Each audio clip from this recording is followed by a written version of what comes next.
nous allons aborder le second sujet, hein, l'agriculture, le mauvais engrais. Le mauvais engrais que les agriculteurs ont cette saison 2022-2023. Et c'est Tampin Express, effectivement, je reste avec toi. Et Tampin Express qui a fait sortir l'article cette semaine. Qu'est-ce qui s'est passé au juste? C'est que nous avons reçu vraiment des informations par rapport à la saison, l'agriculture, surtout au niveau du maïs, où les gens ont acheté l'engrais. Vous savez, le prix de l'engrais, cette année, 18 000 pour les 50 kilos. Et il s'est fait que il y a eu deux types. Lequel, le NPK ou le urée? Le NPK. NPK. Il y avait deux types d'engrais. Et voilà qu'il y a un de type rougeâtre et l'autre blanc.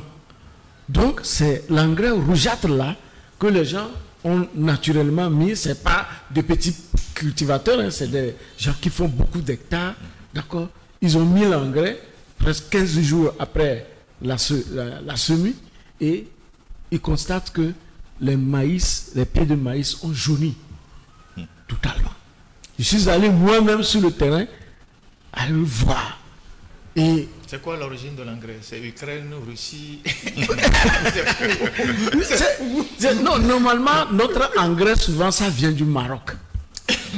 Notre engrais. Et l'engrais, là, c'est du Maroc? Bon, puisque aujourd'hui, on ne sait pas si c'est le nouveau stock ou l'ancien stock. Parce que déjà l'année dernière, il y a des zones qui avaient, des gens qui avaient protesté contre cet engrais-là, qui n'était pas fertilisant. Ah ouais.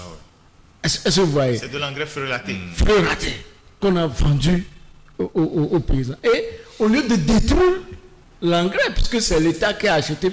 Aujourd'hui, il faut savoir que c'est l'État qui est devenu commerçant en matière d'engrais.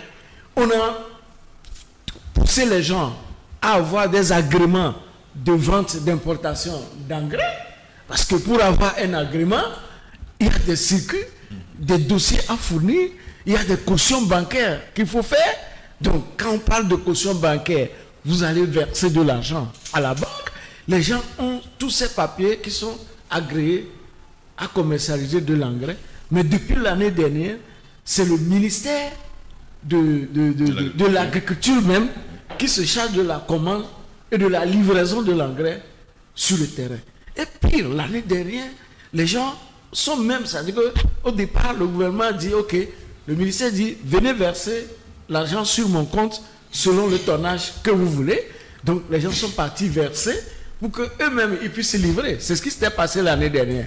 Mais les gens ont versé de l'argent. Quand ils ont commencé par prendre les camions d'engrais et parti, on est allé les bloquer. Et le ministère bloque l'engrais pour mettre dans ses propres magasins. Ce que les gens ont versé de l'argent frais sur son compte pour avoir livraison. Et maintenant, par la suite, c'est le gouvernement même qui a tout livré. Et un jour, ils sont là, on les appelle, venez reprendre, si vous avez versé 2 millions, venez reprendre vos 2 millions. C'est ce qui s'était passé l'année dernière. Sans que les gens n'aient une marge. Est-ce que vous voyez? N'ont pas été dédommagés. Donc, si vous avez versé 2 millions, on bloque vos 2 millions pendant 6-8 mois, un jour, on vous appelle, venez reprendre vos 2 millions. Donc, aujourd'hui, tous ceux qui ont eu l'agrément pour la commercialisation de l'engrais, sauf les affranchis, c'est-à-dire quand on dit les affranchis, c'est les grands. Donc tous ceux-là sont cloués non plus de commerce. Et voilà que l'État même qui importe de l'engrais, et que cet engrais qui a été mis sous les semences et les semis, ça n'a pas fonctionné. Et on en a également reçu les plaintes de Daï, les gens qui font le maraîchage à Daï également, qui ont incriminé et l'engrais. Nous avons sillonné pratiquement tout le territoire, nous avons questionné des spécialistes en agriculture, mais l'accent c'est plus accentué cette perte-là au niveau de Bassa. Donc on a l'impression que le ministère a choisi ce côté-là pour déverser l'engrais qui n'est pas de bonne qualité. Et on a trompé les paysans, on a l'engrais dans le même sac, le même type de sac, même couleur, même dessin. Donc seuls les magasiniers avaient le secret. C'est quoi l'engrais rougeâtre, c'est quoi l'engrais blanc. Et c'est comme ça qu'ils ont fait. Et aujourd'hui, la saison pour des gens, c'est parti. Vous imaginez, vous faites 10 hectares, 15 hectares de maïs, vous aspergez de l'engrais. Là où vous avez mis l'engrais blanc, ça fonctionne. Là où vous avez mis l'engrais rouge, c'est le chaos. C'est ça la situation aujourd'hui sur le terrain. Et Ferdinand, regardez cette situation. Hein, sur 10 hectares, vous pouvez perdre 5 avec cet engrais-là dont parle Francisco. Oui, mais quand le fertilisant devient toxique, ça pose un problème. Vous savez, notre pays est trop complexe. C'est-à-dire que depuis que dans ce pays, les gouvernants ont refusé de se conformer à la Constitution, en refusant de déclarer leurs biens. Depuis que dans ce pays, les gouvernants sont devenus les commerçants, la recherche du gain, la recherche de l'argent à une vitesse supersonique est en train de détruire totalement certains secteurs. Et le secteur de l'engrais est devenu un secteur qui fonctionne comme un secret d'État. Voyez-vous, c'est vrai qu'aujourd'hui, ils sont beaucoup plus regardants sur les circuits d'importation et de distribution de l'engrais. Au début de l'année, les gens de Dapaon nous ont envoyé beaucoup d'images ici parce qu'ils avaient des difficultés à s'acheter de l'engrais. Il fallait s'inscrire chez le chef du village ou le CVD, et après chez le chef canton, après chez je ne sais pas quoi, le délégué régional ou au préfectorat de l'agriculture. Ça a créé pas mal de soucis. Et par après, on a... Ferdinand, entre parenthèses, cela se faisait à des zones, c'est-à-dire que là où il n'y a pas un baron influent. Parce que quand on prenait les zones de Sotobois, Blita, ils n'ont pas eu le même problème que les gens qui sont, par exemple, à Bassara, Dapaon. Le tout dépend de l'autorité qui gouverne la zone. Donc, on a allégé pour certains et on a compliqué pour d'autres. Voilà comment le pays marche à 2 vitesses. Et donc, à Dapaon, après, on a tenté de justifier ça par le contexte sécuritaire, parce qu'on disait que les djihadistes utilisaient l'engrais, c'est un truc explosif, pour créer pour fabriquer des engins explosifs pour mettre sur les pistes. Et donc, il fallait surveiller ça de très près. Et donc, la question de l'engrais a été toujours un secteur aussi opaque, géré de façon opaque. On ne sait pas, c'est comme le secteur du carburant, du gaz. On ne dit jamais rien ce qui se passe là-dedans. C'est tout un réseau qui le gère, les fonds qu'on met, la qualité de l'engrais qu'on livre dans le pays. C'est très, très, très compliqué. Maintenant, nous avons un ministère de l'Agriculture qui n'a pas de programme ou qui n'a pas d'initiative pour amener les paysans à faire de l'agroécologie, de manière à se passer des intrants. Nous avons un pays dont une grande partie des sols sont riches. On a un pays bien arrosé par la pluviométrie, où il suffit juste, parce que même dans le désert, on arrive à faire verdir le désert. Les Israéliens le font, la Libye l'a fait. Pourquoi chez nous, on doit être toujours dépendant de l'engrais chaque année? Parce que parce que c'est un business qui marche et ça profite à des gens. Les pesticides que des gens introduisent dans ce pays en quantité industrielle pour détruire les sols. Mais ceux qui les importent là, c'est des gens qui sont dans le système, qui sont protégés par le système. Mais quand vous allez à l'intérieur du pays, on vous dit comment est-ce que ces pesticides sont en train de détruire les sols. Mais ça ne dit rien à personne. Le ministère de l'Agriculture là-bas, les gens qui commandent sont là-bas. Et ils ont des frères qui sont les barons. Ils décident de commander. C'est des milliards qu'ils gagnent sur le dos, des millions qu'ils gagnent sur le dos des agriculteurs. Et ils détruisent les sols. Voyez-vous. Alors qu'il y a des techniques modernes ou même anciennes d'agriculture qui n'associent pas les intrants. Et puis, comment se fait-il que depuis 60 ans, 62 ans d'indépendance, où nous exploitons le phosphate, on doit être encore dépendant de l'engrais de l'extérieur. On nous a promis des usines d'engrais dans les phosphates ici. D'ici, non, ils ont prévu d'ici à l'horizon 2025. C'est dans le programme stratégique. Oui, c'est ça. Oui, on attend de voir. On n'a jamais vu des choses comme ça. Voyez-vous? Et donc, pauvre agriculteur togolais, vous avez vu cette image de cette dame qui a circulé une vidéo de Vaughan, où elle est dans son champ de maïs qui était en train de périr totalement parce qu'elle n'avait pas d'engrais pour mettre dans le sol et tout ça. Et pourtant, c'est chez elle qu'on fait le phosphate. On aurait pu régler ce problème-là. Donc aujourd'hui, il faut qu'on associe l'agriculture à l'écologie. Il faut planter beaucoup d'arbres. Quand vous allez chez les Blancs, ils ne détruisent pas toute la forêt ou tout le sol pour cultiver. Ils cultivent une partie. Entre les parties où on fait la culture, il y a des parties où on maintient des petites forêts, des touffes de forêt, de manière à protéger le sol. Voyez-vous? Donc, chez nous, tout va dans n'importe... C'est-à-dire que c'est dans tous les sens que ça va. Comme si on n'a pas les compétences. Nous avons des ingénieurs qui sortent tous les jours.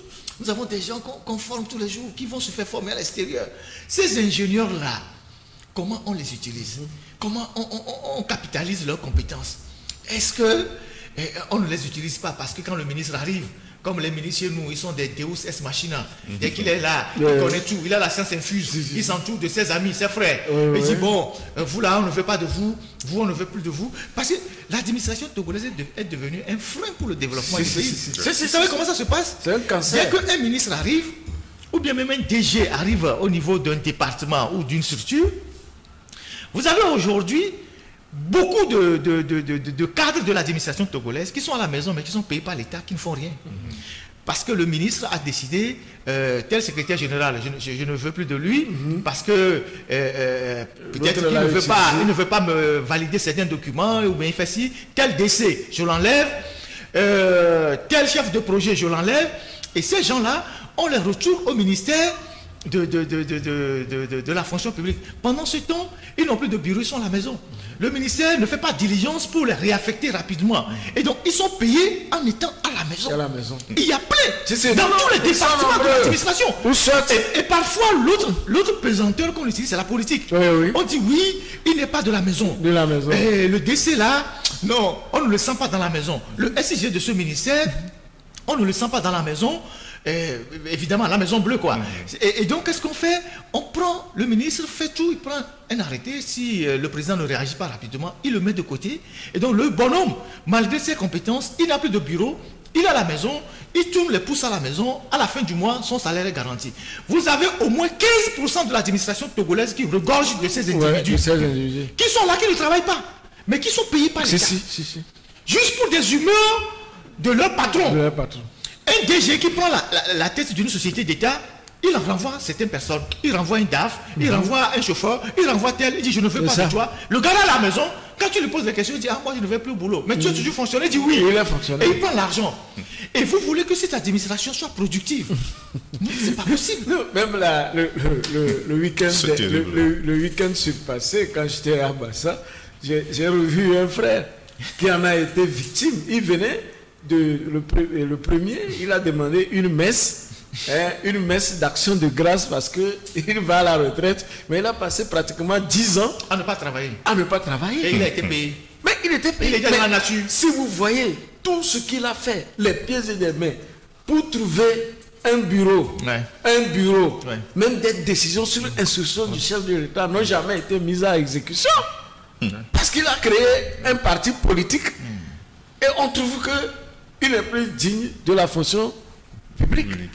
Vous imaginez tout le temps qu'il a passé à la maison alors que c'est quelqu'un qui est formé par l'État. On a dépensé de l'argent. Oui, d'autres choses. Mais Fedra vient de parler de l'agroécologie. Mais l'agroécologie aujourd'hui, même la CEDEAO, est en train d'intensifier la transition vers l'agroécologie. Et il a dit le compostage, même si vous voyez la publication de Tampa qui va sortir après demain, c'est-à-dire on a demandé il faut que ces gens qui produisent le compost et autres soient primés. Regardez tous ces milliards qu'on met dans l'achat d'engrais et des intrants. Alors que nous avons des déchets naturels ici. Voilà. Il suffit, regardez, tout dernièrement on dit que même le site de AKP pour la décharge des choses, il suffit de mettre un système de tri des ordures et c'est fini, c'est le départ. Et c'est le départ. Et alors que quand les nénuphars qu'on ramasse chaque jour dans la lagune de Nikonakwe. Voilà. Hein, c'est de l'engrais naturel. Si. Dans les autres pays, quoi. Oui. Chez nous, la dernière fois, je passais même le week-end, ils sont encore de ramasser. Chaque jour, ils ramassent. Ils n'ont jamais de solution pour vaincre les nénuphars là. Voilà. Mais ceux qui ramassent, ils ramassent parce que chaque fois qu'ils ramassent, ils facturent l'État. Oui, alors que ça, quelqu'un devait systématiquement ramasser là, dans mon champ, payer le transport pour qu'on envoie ça dans votre champ. Est-ce que vous voyez? Mais et puis, quand on parle de l'utilisation d'engrais, il y a des sols aujourd'hui, que ce soit dans Bassa, vous ne pouvez plus cultiver le maïs sans l'engrais. C'est parce que c'est totalement détruit. C'est détruit. Alors que quand on va vers l'agroécologie, le compostage, quand vous arrivez à fabriquer votre compost cette année, c'est que ce compost-là ne disparaisse pas totalement. L'année prochaine, vous allez encore planter, d'accord, au même endroit, sans refabriquer le compost comme vous l'avez fait l'année précédente. Est-ce que vous voyez, au moins, le compostage ajoute des éléments nutritifs à la terre. Est-ce que vous voyez? Donc, voilà, nous, l'argent que nous prenons des milliards pour aller commander, on dit on a subventionné. Effectivement, quand vous prenez l'engrais aujourd'hui non subventionné, quand nous l'avons calculé tout dernièrement, c'est autour de 35 000 qu'il faut le vendre sur le territoire. Est-ce que vous voyez, jusqu'à dédouaner, sortir, vous avez autour de 35 000. Mais, et comment l'appelle-t-on? Les gens sont là, on continue d'importer alors qu'il y a des moyens plus rationnels et qui donnent aussi à manger à la terre de façon naturelle. Et là aussi, c'est nous-mêmes notre protection. Parce que tout l'engrais que nous mettons, mais ça se déverse dans la nourriture. Et après, on se plaint qu'il y a des cancers. Le cancer, il ne peut qu'avoir des cancers. Si, oui. Et puis la mort subite, c'est aujourd'hui. Tout le monde parle de mort subite. Le blanc, il vient chez nous, il exige qu'on cultive bio chez nous pour que lui l'achète. Voilà. Que ce soit le soja, que ce soit je ne sais pas quoi. Il veut tout en bio. Pendant ce temps, nous-mêmes, on met l'engrais dans ce que nous mangeons. Lui, il connaît. Le blanc, lui, sait pourquoi il exige le bio. Parce qu'ils sont aujourd'hui dans une période où l'Europe, les États-Unis, l'Occident, les cancers sont partout. Si. Et encore qu'eux, ils ont des structures pour soigner les cancers. Et ils ont des programmes pour prendre les gens en charge, pour les chimiothérapies, tout ça. Nous, on n'a même pas les hôpitaux pour soigner les victimes du cancer. Oui. Or, les cancers, c'est la prochaine épidémie dans notre pays, dans nos pays en Afrique. Aujourd'hui même, c'est déjà généralisé. Les gens meurent de cancer aujourd'hui. Oui. Massivement. Et donc, tout ça, en grande partie, provient de l'alimentation. Et de tout ce que nous importons de l'extérieur, sans aucun contrôle, pas de laboratoire pour analyser tout ce qui rentre dans ce pays, juste parce que ceux qui importent sont ceux qui décident. Voyez-vous? Voilà. Et donc, ça c'est notre pays est devenu, je ne sais pas. Bientôt, Aligo Dangote, qui est l'ami de tous les chefs d'État, est en train de mettre son usine de fabrication des intrants agricoles. Donc, ça veut dire que nous sommes foutus. C'est-à-dire que ces produits vont nous envahir. Voilà la réalité aujourd'hui. Comment on va faire pour s'en sortir? Ces maladies, j'ai donné même il y a quelques années, il y a 2 ans, les morts par cancer au Togo, c'était 8000 et quelques. 8000 personnes qui sont décédées pour l'année. Et ça va. Voilà. Donc, ça veut dire que, sans compter les cas de mort subite aujourd'hui, tu es là aujourd'hui, on dit que mort subite, et tout le monde dit que bon, on l'a empoisonné. Non, il va aller chercher. C'est ce que nous mangeons, c'est ce que nous recevons depuis des années. Et maintenant, quand vous prenez les pesticides, la personne finit avec le lymphome, le cancer, le cultivateur même, et tous ceux qui l'aspergent vont finir avec des maladies comme ça, et ils vont vider leur économie, vendre même les biens familiaux, les terres, et en fin de compte, la personne meurt et la famille n'a plus rien. Voilà le problème auquel on est confronté. Les régions qui sont très pauvres, qui sont des régions en dehors des zones, des terres qui sont pas trop loin des plans d'eau, c'est-à-dire des rivières, des fleuves et tout ça, les zones qui sont tellement pauvres dans la région des savanes et tout ça, ces zones-là, il faut les reverdir. Oui. Il faut mettre beaucoup d'arbres, il faut planter les arbres. Même les pays sahéliens sont en train de reverdir le sol. Voilà. Il y a des forêts, il y a tellement de documentaires aujourd'hui, de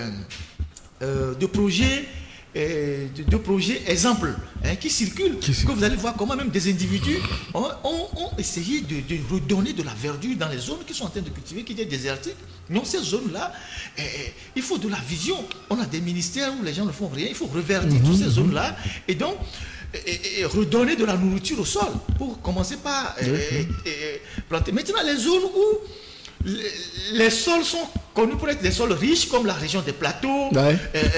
Je ne vois pas pourquoi on va aller utiliser l'engrais à Daï, dans les montagnes de Palimé, à Blita, dans la Kosso, où les terres sont connues pour être des terres très riches, parce que les tubercules même poussent dans la nature, sur ces sols-là. Et les gens continuent d'utiliser l'engrais dans ces zones-là. Il faut à un moment donné qu'au niveau de nos ministères, les gens servent à quelque chose. Et donc, moi, je suis vraiment... C'est vraiment dommage que à Daï, comme il le dit, où les gens font du maraîchage, qu'on utilise l'engrais à Daï. C'est pas possible. C'est les zones les plus arrosées du Togo. Le maraîchage, on peut facilement faire le compostage. Ce n'est pas le maraîchage, c'est pas pour sur 5 hectares, c'est pas sur 3 hectares. C'est des choses 1 hectare ou 2 hectares. Donc, on peut fabriquer le compostage. La question de la maîtrise de l'eau est fondamentale dans l'agriculture. Aujourd'hui, on ne fait plus l'agriculture dans plusieurs pays selon le climat. Parce que le dérèglement climatique fait que vous ne savez pas quand est-ce qu'il pleut, quand est-ce qu'il ne va pas pleuvoir. Aujourd'hui, là, les saisons sont mélangées. Donc, au Ghana, ici, ils ont une technique israélienne, ils vont chercher l'eau au fond du sol.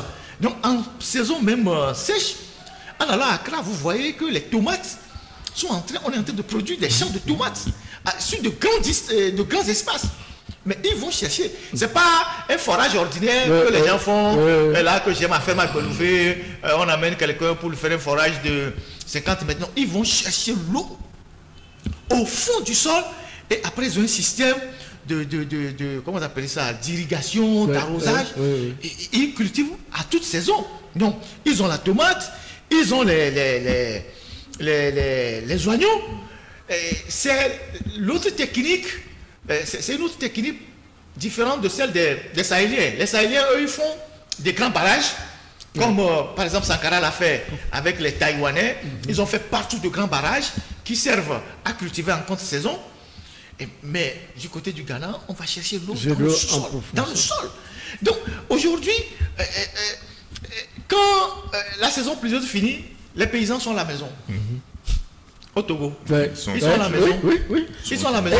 Et c'est le moment même où, normalement, il faut chercher la matière pour fabriquer le compostage. Même si on va passer des vacances, c'est-à-dire que si le paysan va passer des vacances, au moins ce temps-là, il peut mettre ça à profit pour faire le compostage, d'accord, préparer la terre en attendant la saison pluvieuse.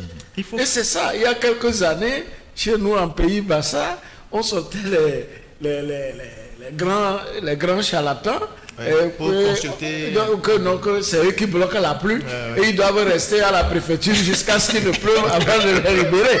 Mais aujourd'hui tout ça là a disparu. Mais c'est le problème de notre agriculture. Même la saison que nous traversons là, cette saison, et vous allez voir qu'il y a un excès de pluie. Moi-même, l'exemple qui m'est arrivé, moi j'étais parti, j'ai acheté du maïs, une variété que c'est Max 5 qui est vendu par un Togolais ici et qui est résilient contre c'est-à-dire la sécheresse, c'est-à-dire qu'au moins ça n'a pas besoin de beaucoup d'eau. Que j'ai semé, vous imaginez 6 kilos, ça fait combien? Ça fait 22 000 que j'ai semé. Les 2 jours après, c'est la pluie qui a commencé intensement. Alors que j'ai eu conseil des spécialistes en agriculture qui disent déjà à partir du 15 août, il faut semer. Donc, toute la semaine qui a suivi, il y a eu tellement de pluie que le maïs n'a pas germé. Est-ce que vous voyez? Maintenant, prenez le pauvre paysan. qui va aller prendre 20 000, 30 000 pour acheter des semences. Et faire le labour, tout ça là, aller chercher les tracteurs pour faire des hectares. Et qu'après, il met encore l'engrais.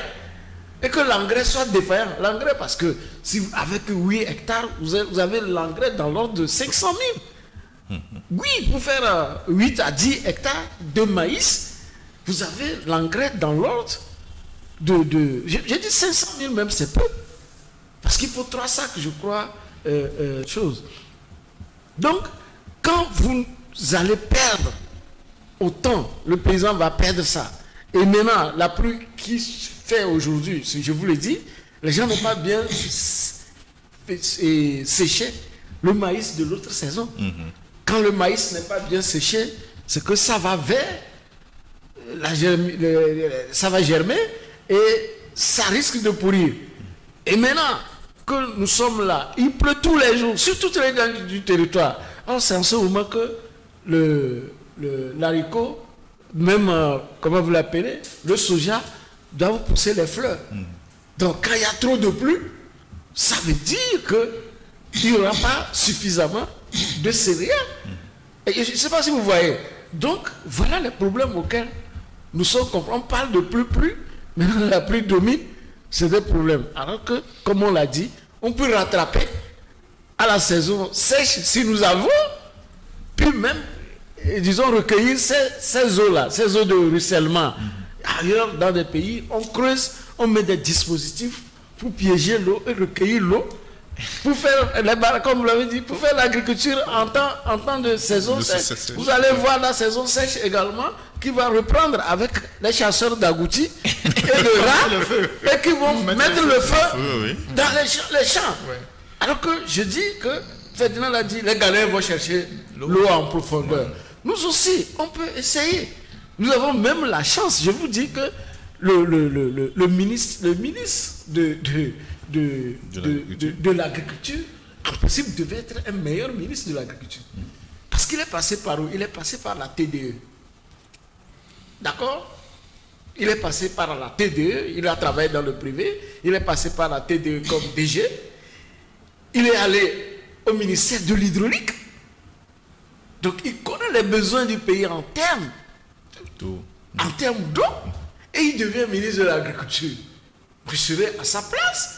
Je demandais au gouvernement de m'acheter 2 ou 3 foreurs que je mets sur toute l'étendue du territoire pour faire les forages et permettre à ce que les gens puissent arroser au temps de saison sèche. Franco, ils n'ont pas besoin de ça. Oui. Ils savent très bien ce qu'il faut faire, mais ils ne veulent pas le faire. Ils ont besoin des projets bidons, des solutions foireuses dans lesquelles ils trouvent leur part. Le Togo est un pays plein d'études. Et le pouvoir que nous avons aujourd'hui est un pouvoir de continuité. C'est-à-dire le père a régné, le fils est en train de régner. Et il y a des rapports, il y a des dossiers. Il suffit de les exhumer et de voir. Quand les Burkinabés faisaient avant la révolution bleue, c'est-à-dire qu'ils faisaient des barrages, le Togo faisait la révolution verte. Eux, ils ont plus le problème autrement. Alors que dans l'autre sens. Et dans cette révolution verte-là, il y avait tellement d'études qui ont été faites. Toute la zone-là. Le barrage de Nangbeto, c'était un barrage qui non seulement devait produire l'électricité, mais devait booster l'agriculture. Toute la zone, là, il y avait des études. Ça devait servir à l'agriculture. Et vous avez vu toute la quantité d'eau qui déborde aujourd'hui dans le Mono, à partir du barrage de Et les spécialistes vont vous dire qu'en réalité, on aurait pu construire un second barrage en amont. En amont. On aurait pu construire un second barrage. Et puis après, on aurait pu créer des retenues d'eau pour permettre aux gens de faire du maraîchage en saison sèche et tout ça. Tous ces villages qui sont inondés, à Damé, Pondave, à Gbanaké, où on déverse l'eau qui part, toute cette quantité d'eau-là devait être transportée. Les Chinois font plusieurs barrages sur le même territoire. Donc il y a des études. Le projet du barrage d'Adjalala, c'était peut-être aussi une idée comme ça. Mais ils font comme si ces études n'ont jamais existé. Ils commandent de nouvelles études. Parce que c'est dans la commande de ces études-là que les gens trouvent leur part. Que les gens trouvent leur part. Donc, c'est un perpétuel recommencement. C'est un perpétuel recommencement. Aujourd'hui, là, nous avons des... Concernant la question de l'eau, nous avons des châteaux d'eau à Lomé, même à l'université. Le château d'eau qui est à l'université, il est vide. Oui. Il suffit de réhabiliter le château d'eau. Il suffit de réhabiliter les châteaux d'eau. Mais ils vont construire de nouveaux châteaux en abandonnant les anciens qui ne sont pas inutilisables. Parce que dans la construction des nouveaux châteaux d'eau, ils ont leur gombo. Vous voyez? Et là, il faut venir même des gens.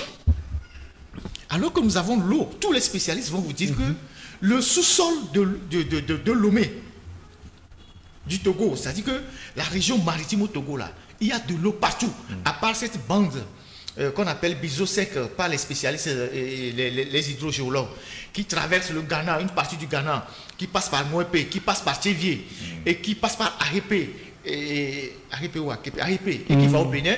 C'est une bande de moins 15 km de largeur qui fait qu'à Tchévier, il n'y a pas l'eau. Parce que dans le sol, c'est une bande rocheuse, donc il n'y a pas l'eau. À part ça, de part et d'autre, toute la région maritime, il y a de l'eau.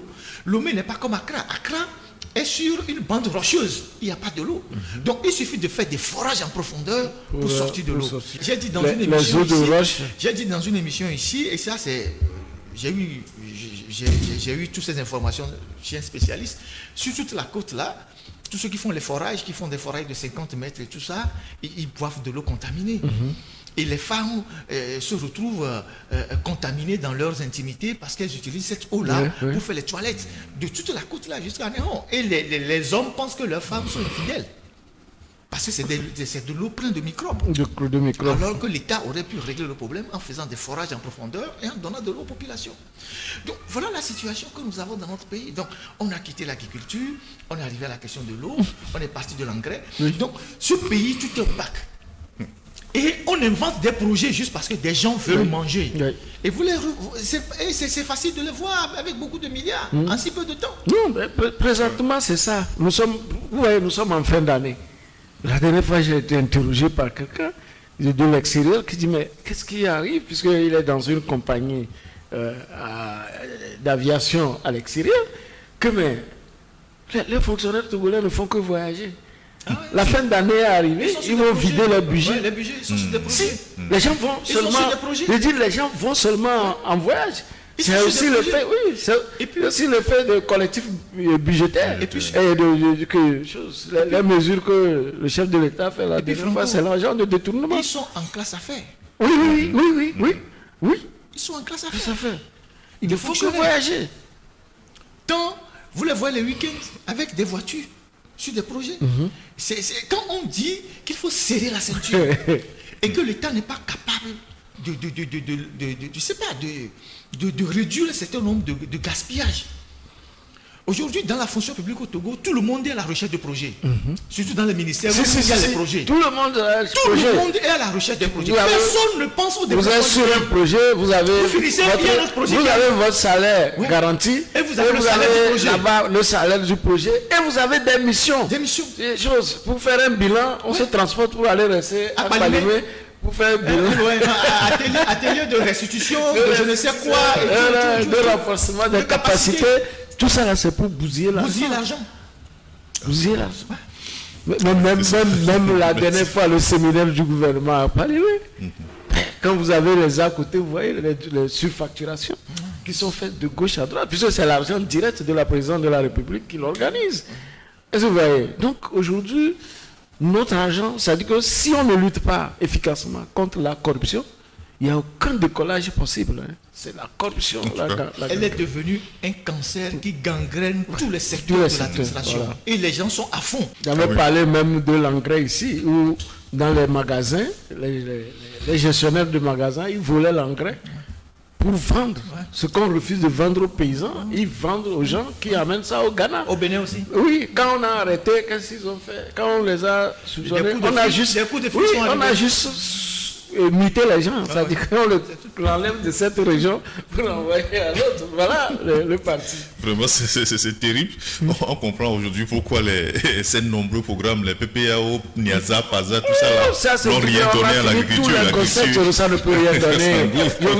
Je vous ai dit ici que le chef de l'État, je crois, avec Agarazi à l'époque, avait fixé la barre en donnant 1 milliard et quelques au secteur de cacao culteur, 1 milliard et quelques sous Agarazi, en disant bon, que le Togo arrive à exporter 15 000 tonnes.